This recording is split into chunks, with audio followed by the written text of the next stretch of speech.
Every generation carries moments that redefine what it means to encounter the divine. Moments when eternity presses against time and human eyes are granted a glimpse of what lies beyond the veil. Imagine standing in a sacred place, the air still and heavy with reverence, when suddenly that stillness gives way to something vast, holy, and alive. That was the experience of Isaiah, a prophet who lived during one of the most turbulent times in Judah's history. His life would be forever changed by one encounter, a moment when heaven touched earth and the glory of God broke through the ordinary world.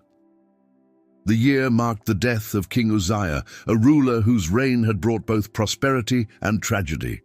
His early years were marked by devotion, his leadership strengthened the nation, yet pride crept into his heart, leading him to overstep the sacred boundaries of his calling. Struck with leprosy, he lived out his final days in isolation. His passing left Judah grieving, uncertain, and unstable.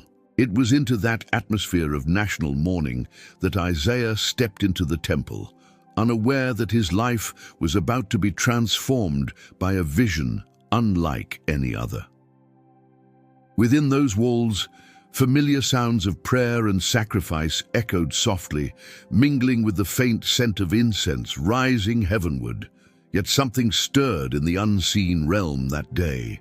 The temple, a place built for worship, became the meeting ground between mortal frailty and divine majesty.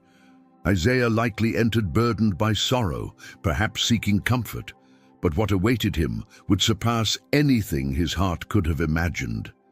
In an instant, the veil between heaven and earth grew thin, and he saw the Lord seated on a throne, high and exalted, his robe filling the temple.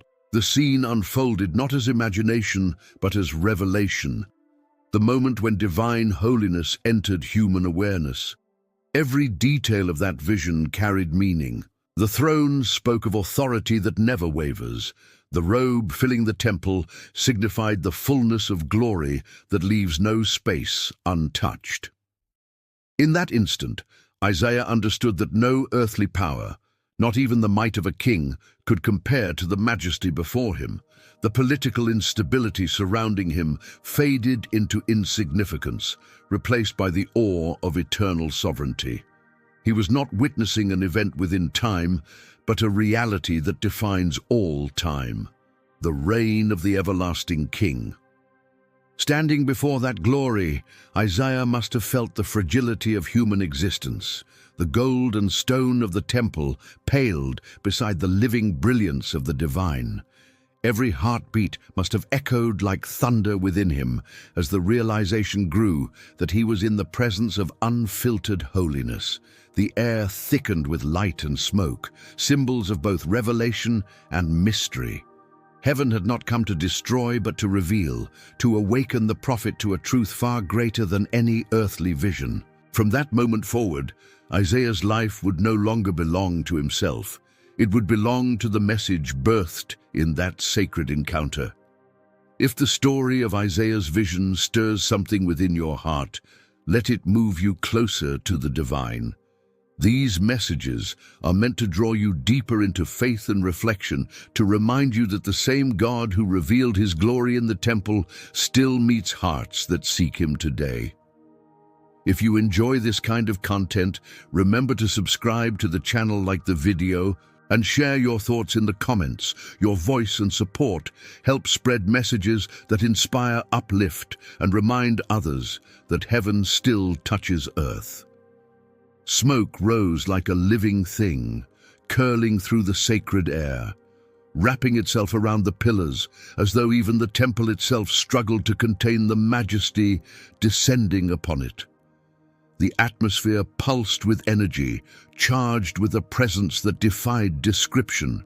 Light and sound collided in a symphony beyond the senses, and Isaiah stood suspended between fear and awe. What had once been a familiar sanctuary now trembled as the eternal invaded the temporal. Every stone beneath his feet seemed to quiver with awareness, every surface alive with divine intensity. The temple was no longer a building. It had become a vessel for glory, shaking under the weight of holiness. Thresholds began to move, foundations to tremble, and the sound of the shifting earth echoed through Isaiah's bones. It was not merely the trembling of stone, but of creation itself, responding to its creator. The prophet's heart pounded as the shaking grew more violent, as if all of heaven had drawn near and the very structure of the world recognized its true master. Smoke thickened, obscuring vision, yet revealing truth, filling every corner until the air itself seemed to proclaim that nothing unholy could remain hidden. The vibration that coursed through the temple mirrored the trembling within Isaiah's spirit, as the frailty of man met the force of divine reality. Each tremor spoke of a kingdom unshakable, and of every human power destined to crumble.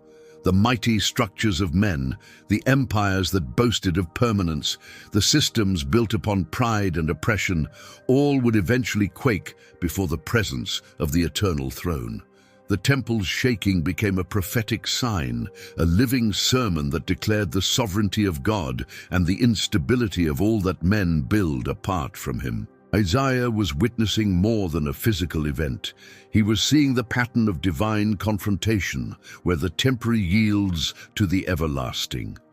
As the ground continued to tremble, the sound grew into a deep resonance that seemed to come from the very heart of creation.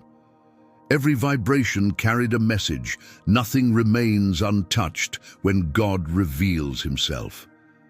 Isaiah felt it not only in his body but in his soul.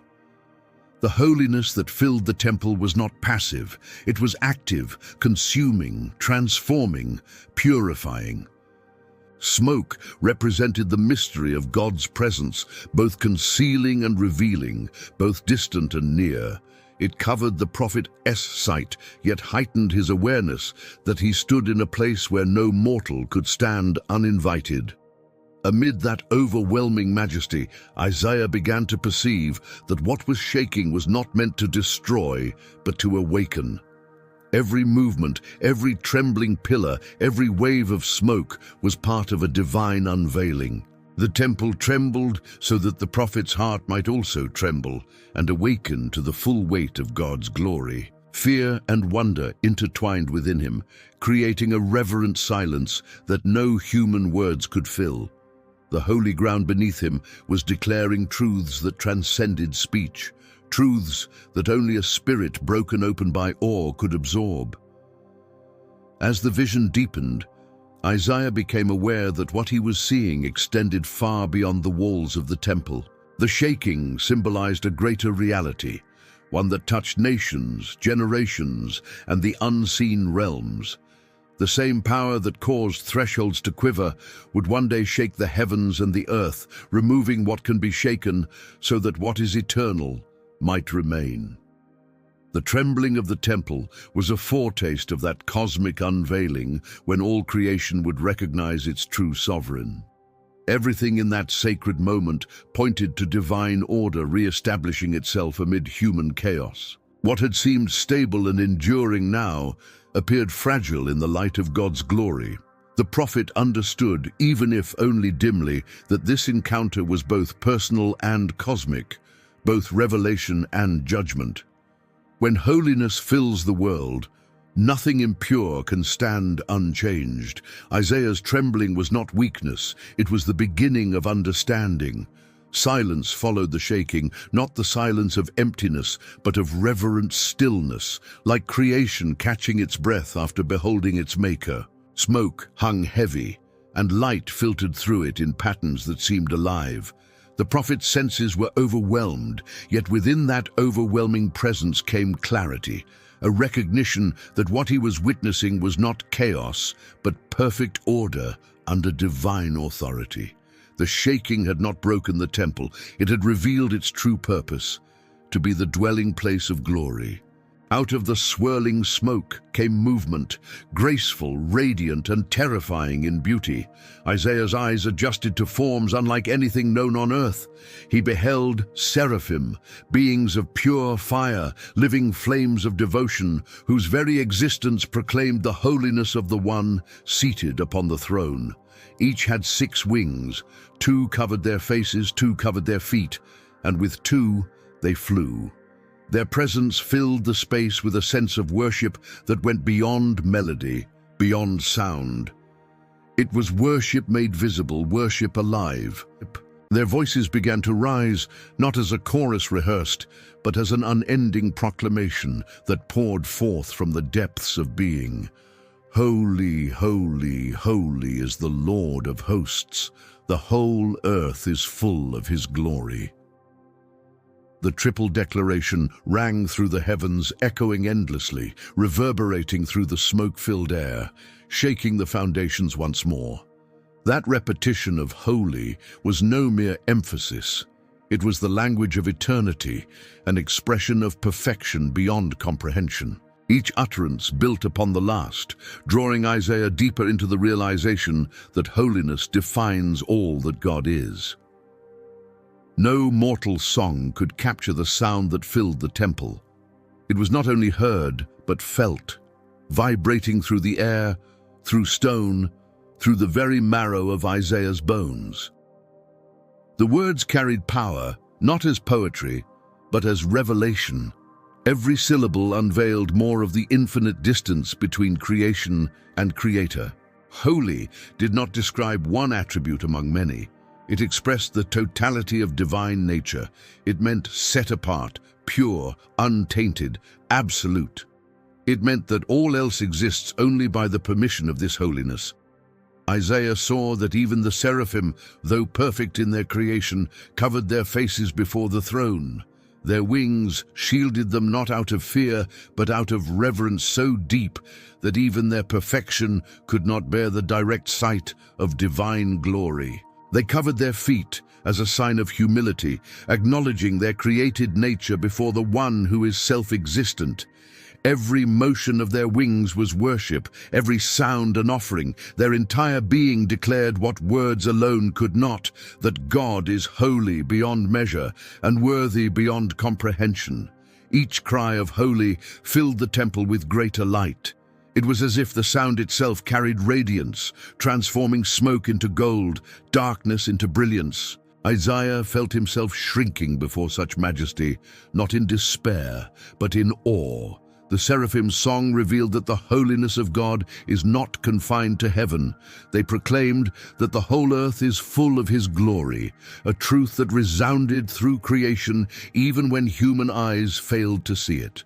Glory filled the cosmos. The stars above, the mountains below, the oceans and winds, all were reflections of divine beauty. That proclamation carried both comfort and conviction. Comfort, because it revealed that God's presence saturates the world. Conviction, because it exposed how blind humanity has become to that glory.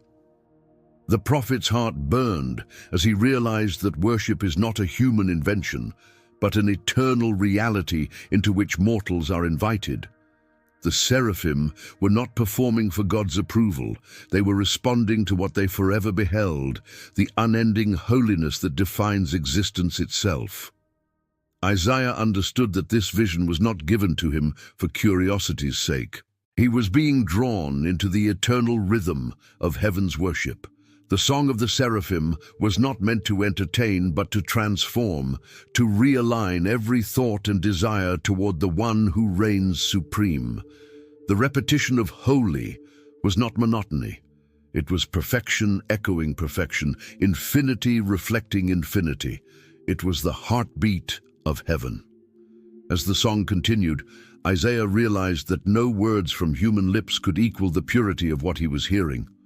Every note stripped away illusion, pride, and distraction until only truth remained. Holiness was not distant or abstract. It was alive, radiant, and near, filling every space where reverence could dwell. The song of the seraphim was not simply praise. It was the revelation that all creation, from the highest angel to the smallest breath, exists for the glory of the one seated upon the throne. Light blazed through the smoke, cutting through every shadow, revealing not only the splendor of God, but the imperfection of man. Isaiah stood frozen, his senses overwhelmed, his spirit exposed. The vision that had begun with wonder now brought him to the edge of despair. Every word of the seraphim's song seemed to pierce deeper into his soul, uncovering hidden guilt, forgotten arrogance, unspoken impurity. He no longer felt like a prophet standing in the house of God, but a sinner stripped of all defense before perfect holiness. A cry burst from within him, unbidden and raw. "Woe is me, for I am undone." It was not a statement of fear alone, but of truth revealed. In that moment, Isaiah saw himself with absolute clarity. He realized that even his most righteous acts were stained by self. Even his purest thoughts were shadowed by imperfection. The glory that filled the temple had become a mirror in which he could no longer hide. To be undone was to have every layer of pride peeled away until only the soul remained, naked before the divine gaze. His voice trembled as he confessed, "I am a man of unclean lips, and I dwell among a people of unclean lips." He recognized that his unworthiness was not isolated, it was shared by all humanity. The same lips that had spoken prayers and prophecies were unfit to utter the name of the Holy One. The same nation that claimed to worship God had drifted into hypocrisy, speaking words of devotion while hearts remained far away. Isaiah's confession was not an act of despair, but of surrender. Only when confronted with divine purity could he understand the depth of his need for mercy. Every part of him felt as though it was unraveling, breaking apart under the weight of truth. Yet in that breaking, something sacred began to happen. The unraveling was not annihilation, but purification, a dismantling of illusion to make space for transformation. To be undone was to be emptied of self, so that the divine could rebuild from the foundation of humility. Isaiah's words were not a plea for escape, but a recognition that no one can remain the same after seeing God as he truly is. Silence fell once more, heavy and holy. The prophet's heart pounded in his chest, each beat echoing like a drum in the vastness of eternity. The vision that had once seemed distant had become deeply personal. He no longer observed glory from afar. He was enveloped by it, consumed by its reality. Everything he had believed about holiness, sin, and worship had been redefined in an instant. The grandeur of heaven had revealed the poverty of earth, and yet that revelation carried within it the seed of redemption. Isaiah's undoing marked the beginning of transformation. Only a broken vessel can be reshaped, and only an emptied heart can be filled. The prophet's cry was not the end of hope, but the doorway to grace. Though no seraph had yet moved toward him, though no word of forgiveness had yet been spoken, something within him sensed that the God who reveals sin also desires to heal it. His undoing was a preparation, a sacred breaking that would soon meet divine restoration. Even as Isaiah trembled, light continued to pulse around him, steady and unwavering. The holiness that had undone him did not retreat. It remained patient and burning, waiting for surrender to become transformation. Isaiah's spirit, stripped bare, could finally receive what self-reliance had long prevented. The man who entered the temple as a prophet, burdened for his nation, now stood as a soul desperate for cleansing. His story had reached a point of breaking, yet within that breaking lay the first glimpse of renewal that only fire from the altar could bring. Out of the radiant haze, one of the seraphim moved toward Isaiah with a purpose that stirred both fear and expectation. The fiery being descended in motion, swift as lightning, its form glowing with sacred brilliance. With tongs, it reached toward the altar, that mysterious place where divine mercy and justice meet. From it, the seraph took a live coal, a piece of burning holiness drawn from the heart of sacrifice. The heat of that ember was not the destructive fire of wrath, but the refining flame of purification, a fire that burns away guilt and leaves behind restoration. Isaiah could see the embers glow, cutting through the smoke, a vivid point of divine intention.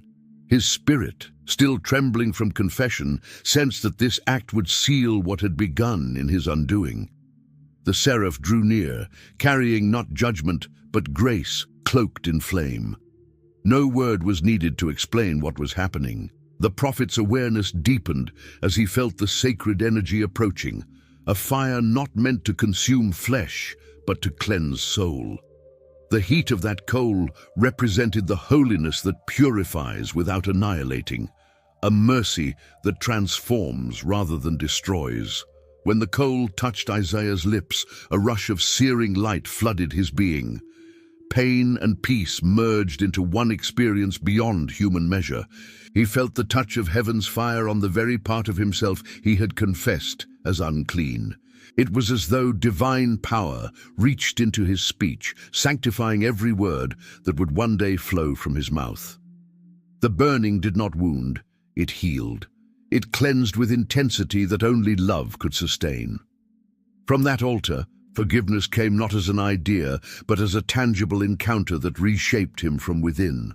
A voice spoke, not human, not angelic, but filled with authority that resonated through the depths of existence. Your guilt is taken away, and your sin atoned for. Those words did not float through the air like mere sound. They carried creative force. What was impure became clean. What was burdened became light. What was condemned became redeemed. The prophet who moments earlier cried, "Woe is me," now stood within the embrace of grace. His lips, once unworthy, were now instruments of divine message. The transformation was immediate yet eternal in its reach. That coal, drawn from the altar, symbolized more than a personal cleansing. It was a sign of how God meets humanity at the place of sacrifice. Fire, the great purifier, does not leave untouched what it encounters. It changes everything. The altar stood as a bridge between holiness and humanity, between guilt and mercy. What Isaiah experienced in that moment foreshadowed a greater atonement to come, one that would not rely on burning coals, but on the living sacrifice of perfect love poured out for all. Isaiah's heart overflowed with gratitude and awe. The unbearable presence that once exposed his sin now surrounded him with acceptance. The holy fire had become the very means of reconciliation. He no longer felt crushed beneath divine glory, but lifted by it. His lips tingled with the residue of heaven's flame, a reminder that those who have been touched by the altar can never speak the same again. The encounter had not silenced him, it had commissioned him. His tongue, once defiled, now bore the imprint of divine purpose. Stillness settled over the temple once more, but it was not the stillness of fear. It was the peace that follows purification, the quiet after the storm of revelation. Isaiah stood within light, aware that every fiber of his being had been renewed. He understood that God's holiness is not only a standard to be feared, but a fire that restores all who yield to it. What began as undoing had become remaking. The man who entered the temple in brokenness now stood whole, ready for a voice that would soon call from the throne. That single act of grace carried weight beyond measure. A coal had touched his lips, but its fire had reached his heart. The prophet now carried within him the mark of the altar, a sign that no one who has been cleansed by divine flame remains unchanged. The temple, still veiled in smoke, seemed to breathe around him as though creation itself rejoiced in his restoration. And somewhere within that holy atmosphere, another voice began to stir. Sound rippled through the sacred air like thunder wrapped in light. From the throne came a question that carried both command and invitation. Whom shall I send, and who will go for us? The words resounded through the temple, not addressed to angels alone, but to anyone made ready by cleansing fire. They carried the tone of eternity, the language of partnership between creator and messenger. This was not a demand, but a summons, one that waited for willing surrender. Isaiah's heart, still burning from the coal's touch, leapt in response before thought could intervene. Here am I, send me. Send, The words poured out from the depths of a spirit reborn. No hesitation, no negotiation, no calculation of cost, only readiness born of gratitude. The same lips that once confessed unworthiness now declared willingness. The transformation was complete.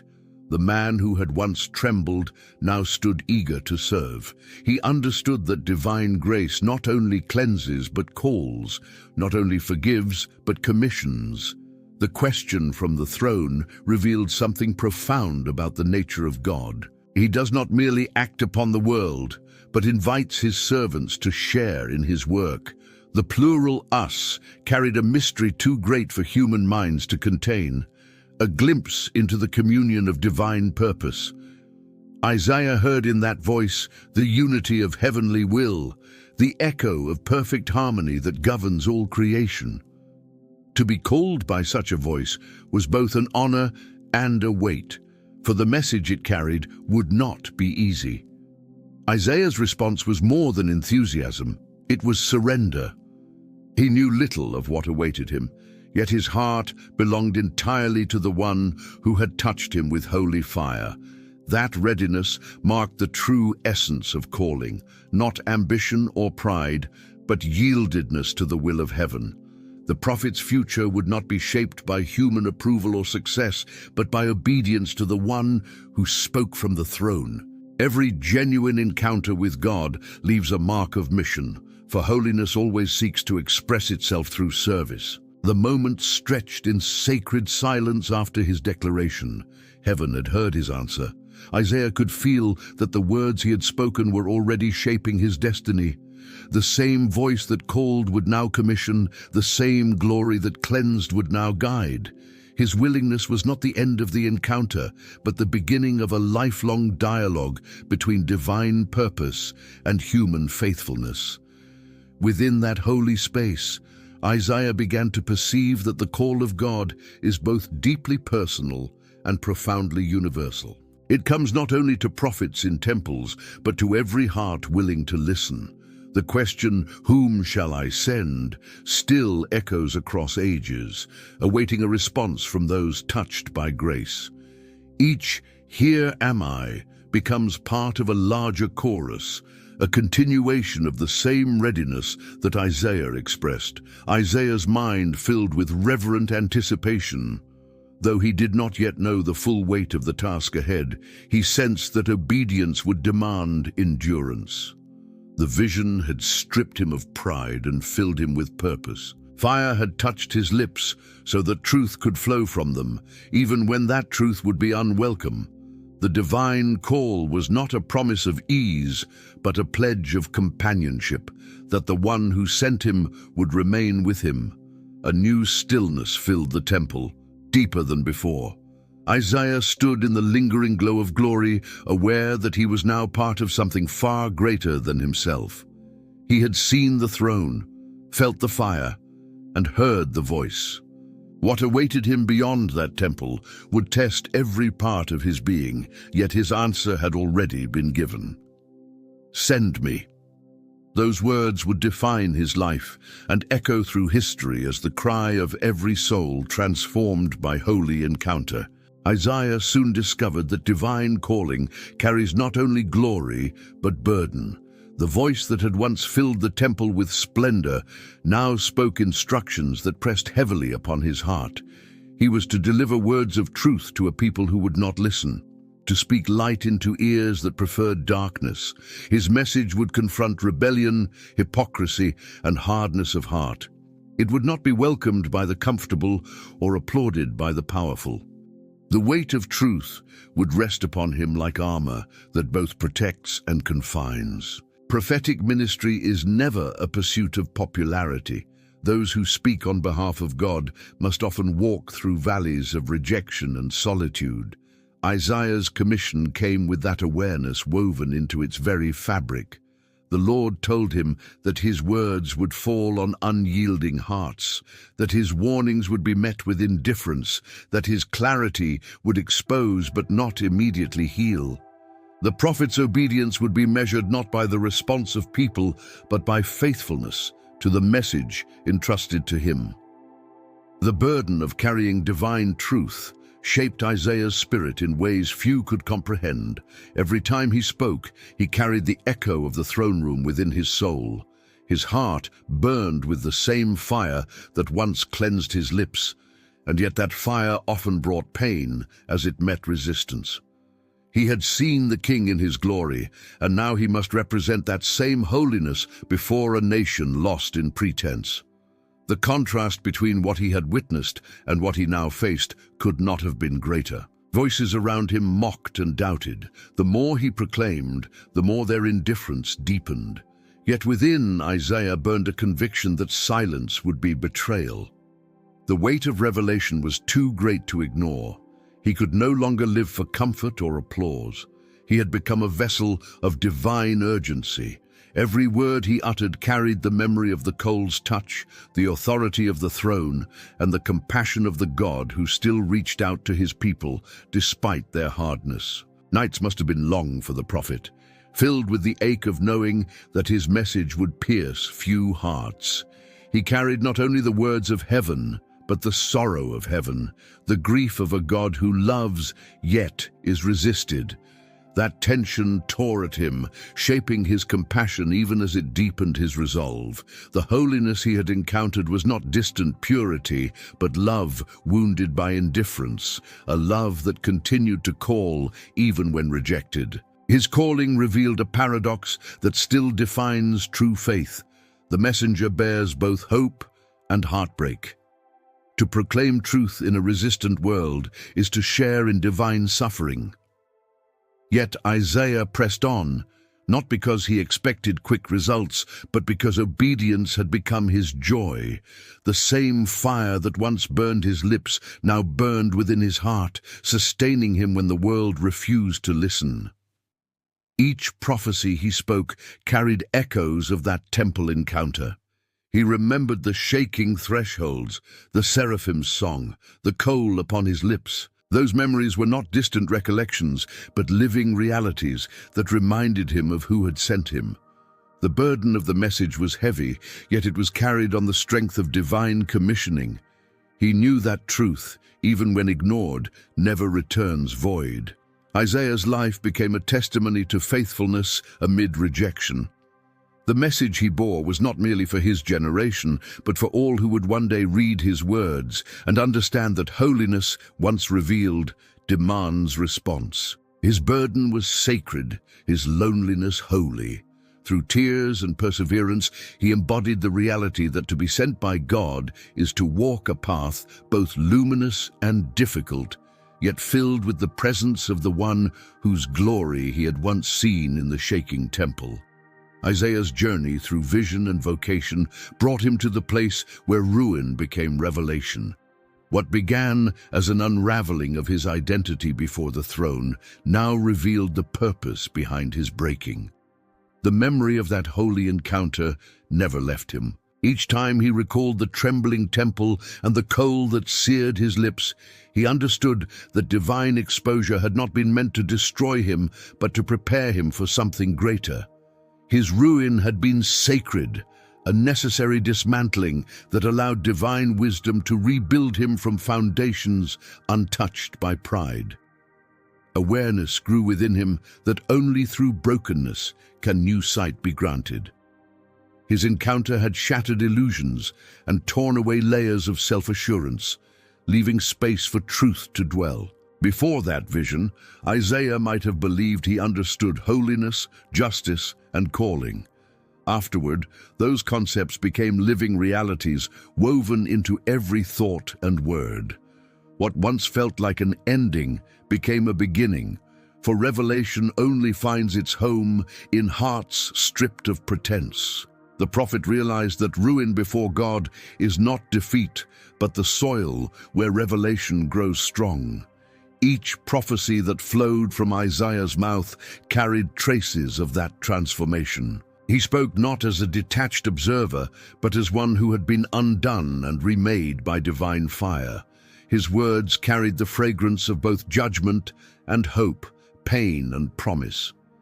Through him, God revealed that redemption follows ruin, that purification follows confession, The pattern mirrored his own experience: collapse leading to renewal, despair opening the door to vision. His personal encounter became a prophetic picture of how God deals with his people collectively. Ruin can feel final when viewed through human eyes, yet through the eyes of heaven, it is often the first step toward rebirth. Isaiah's brokenness had allowed him to see what many never glimpse: the unwavering faithfulness of a God who brings life from ashes. His message to a weary people was not one of destruction alone, but of restoration hidden within judgment. Every warning carried a whisper of mercy. Every tear shed over rebellion carried within it the promise of healing. Revelation does not emerge from comfort, it emerges from surrender. He began to see how divine light often enters through the cracks of human failure. The very wounds that once shamed him became the openings through which wisdom poured. Isaiah's heart grew tender toward the broken and humble, for he recognized in them the same posture that had once brought him to his knees before glory. The prophet who once cried out in despair now understood the gift hidden in that cry, a gift that strips away self-reliance so that grace can flow freely. True revelation requires emptiness. Only when the vessel is emptied of pride can it be filled with divine truth. Every vision Isaiah received afterward reflected this pattern of divine paradox. He saw judgment, yet within judgment he perceived hope. He saw exile, yet within exile he discerned promise. He spoke of cities reduced to dust, yet he also spoke of shoots growing from stumps, of light breaking through darkness, of life returning where death once ruled. His experience before the throne had trained his spirit to look beyond what appears ruined, to see the hand of God at work, even in devastation. That perspective defined his ministry and gave strength to endure rejection. Ruin became revelation not only for the prophet, but for all who would hear his words across centuries. His writings echo the eternal principle that divine transformation is born from surrender. The shaking of foundations in any life does not signal abandonment, but divine nearness. Isaiah had learned that holiness both breaks and rebuilds, and that mercy is hidden within every flame that purifies. Through his voice, generations would come to know that brokenness before God is not weakness, but invitation, the moment where divine strength begins to write its story anew. When Isaiah looked upon his nation's sins and sorrows, he saw not hopelessness, but potential for rebirth. His own transformation had taught him that the lowest point can become the doorway to glory. He proclaimed hope not because circumstances encouraged it, but because he had witnessed the character of the one who sits upon the throne. From ruin to revelation, his life became a living parable of restoration, showing that what seems lost can be redeemed, and what is undone can be remade with purpose. Isaiah's vision did not end within the boundaries of his temple encounter. As he continued to serve, his understanding of the throne expanded beyond that single moment. He began to see that the king he had witnessed, seated in unapproachable light, was not confined to the temple or to any single age. His rule extended beyond time, beyond nations, beyond mortality. The earthly kings who rose and fell, whose names faded from memory, were but shadows compared to the eternal sovereignty that Isaiah had glimpsed in that vision. Years passed, and Isaiah's prophecies carried the tone of someone who had seen beyond history. He spoke of a kingdom without end, of a ruler whose government would rest upon his shoulders, of peace that would stretch from generation to generation. That everlasting kingship was not yet visible to the world, but Isaiah saw it as clearly as he had once seen the throne in the temple. His message became a bridge between the temporal and the eternal, calling humanity to lift its gaze from fleeting power to enduring glory. Every empire that boasted of strength reminded him of how fragile human authority truly is. Kingdoms crumble, rulers pass, alliances shift, yet the heavenly throne remains unmoved. The same vision that once shook the temple now steadied Isaiah's faith amid political turmoil. When nations plotted and armies gathered, he remembered the one seated above the circle of the earth, whose dominion cannot be challenged. This awareness gave him courage to speak truth to power without fear, for he knew that no human decree could overturn divine sovereignty. His vision of the everlasting King reached beyond Judah and its troubles. He saw the Lord reigning over all creation, holding galaxies in his hands, guiding the course of history toward redemption. Such revelation gave meaning to every prophecy of judgment and hope. Isaiah realized that divine rule is not distant or detached. It moves through history like a steady current beneath turbulent waves. The throne he had seen was not static. It governed, directed, and sustained all that exists. Within his prophetic writings, Isaiah began to weave glimpses of the coming Messiah, the embodiment of divine kingship in human form. He saw a child born, a son given, whose name would be Wonderful Counselor, Mighty God, Everlasting Father, Prince of Peace. That revelation connected his temple vision to a future still hidden from his own generation. The glory he had seen high and lifted up would one day walk among men, clothed in humility, carrying the same authority that once filled the temple with smoke. Each new insight deepened Isaiah's awe. The one he had seen enthroned would not remain distant, but would draw near in ways humanity could scarcely comprehend. The vision of majesty had become a prophecy of intimacy. The King of Glory would become Emmanuel, God with us, bridging the chasm between holiness and humanity forever. This understanding infused Isaiah's words with both wonder and hope, revealing a divine plan unfolding across ages.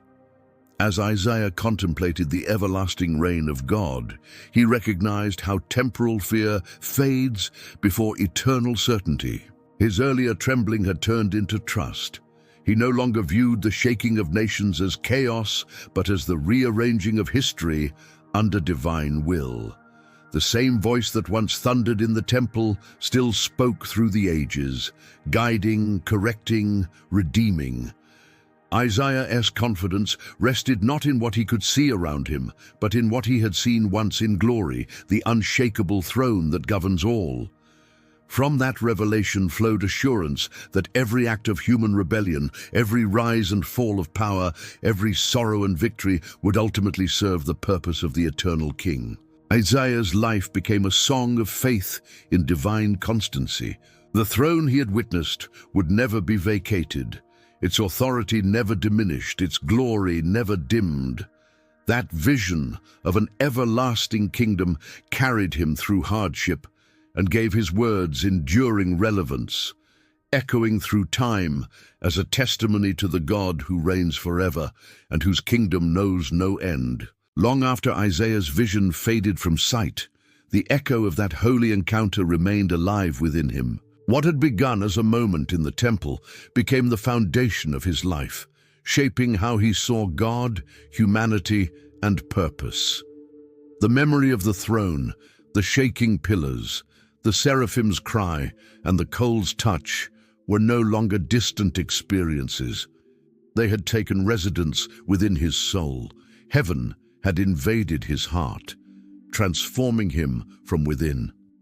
The prophet who once trembled in fear now carried peace, conviction, and courage that could only come from having stood in the light of divine presence. Faith no longer felt like belief in distant truths, but like fire dwelling inside him.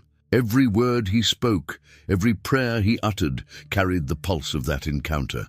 His heart had become a sanctuary where the holiness of God continued to speak. Isaiah understood that true worship does not end when the vision fades, it begins there. Once the glory of God invades a human heart, that heart becomes a living temple where heaven and earth meet daily. The prophet's outward mission flowed naturally from that inward transformation. He began to see that divine encounters are never meant to stay contained in isolated moments of revelation. They are seeds planted in the soul, growing into lives that reflect the reality of what was seen. Isaiah's ministry proved that holiness, once experienced, reshapes perspective, purifies motives, and ignites compassion. The prophet's words carried not only authority but tenderness, born from knowing the God who both exposes and heals, who both shakes and restores. Heaven had invaded him, not as an event, but as an ongoing presence. In every generation, there are hearts waiting for that same encounter, people yearning for the presence that transforms fear into faith and despair into hope. Isaiah's story speaks to every soul seeking meaning beyond the noise of life. The same God who filled the temple with glory now fills willing hearts with his spirit. When heaven invades the heart, ordinary people begin to see with eternal eyes. The holy fire that once touched Isaiah's lips still burns in those who open themselves to divine love and truth. Transformation always begins with surrender. Just as Isaiah confessed his unworthiness and received cleansing, every person who humbly opens their heart can experience that same renewing grace. The vision may not appear in smoke and trembling walls, but the effect is no less real. The presence of God reveals, refines, and restores, turning brokenness into purpose. When that presence dwells within, life itself becomes an altar where every act, every word, every breath becomes worship. Isaiah's example reminds humanity that encountering God is not reserved for prophets or temples. It is the inheritance of every willing heart. The throne room he saw is not a distant chamber locked in heaven. It opens within all who seek with sincerity. Heaven's reality becomes evident in compassion shown to others, in justice pursued with humility, and in the quiet strength of those who walk by faith rather than sight. The glory that once filled a temple now fills lives consecrated to love. From that revelation comes a calling that continues through ages. The same voice that asked, "Whom shall I send?" still calls across time, seeking those ready to carry truth and light into a darkened world. Every heart that has been touched by divine fire becomes part of that answer, continuing the mission that began with Isaiah's surrender. When heaven invades the heart, service becomes natural, courage becomes steady, and hope becomes unbreakable. The story of Isaiah's throne room vision stands as a testimony to what happens when humanity encounters holiness. It is a story of exposure and redemption, of trembling and peace, of ruin turned into revelation.